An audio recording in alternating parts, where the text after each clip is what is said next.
but I see 'twas grace that taught my heart to fear, and grace my fears relieved. How precious did that grace appear the hour I first believed.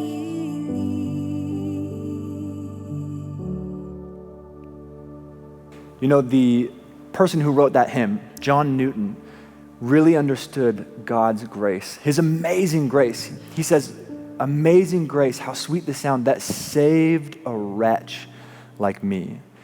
He truly understood the measure of his sinfulness. You know, John Newton at 20 years old became a slave trader. He would take people from Africa and take them through the Middle Passage.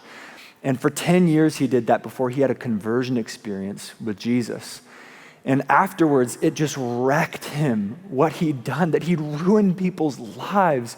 And he understood what a wretch he was, that he was so incredibly sinful. And yet, God met him in his sinfulness. And God forgave him. And God worked in his life and transformed him. You know, for the rest of his life, John Newton actually struggled with his past.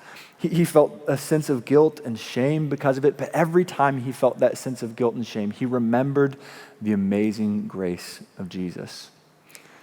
John Newton said this, he said, "I'm not the man I ought to be. I'm not the man I wish to be. I'm not the man I hope to be. But by the grace of God, I'm not the man I used to be."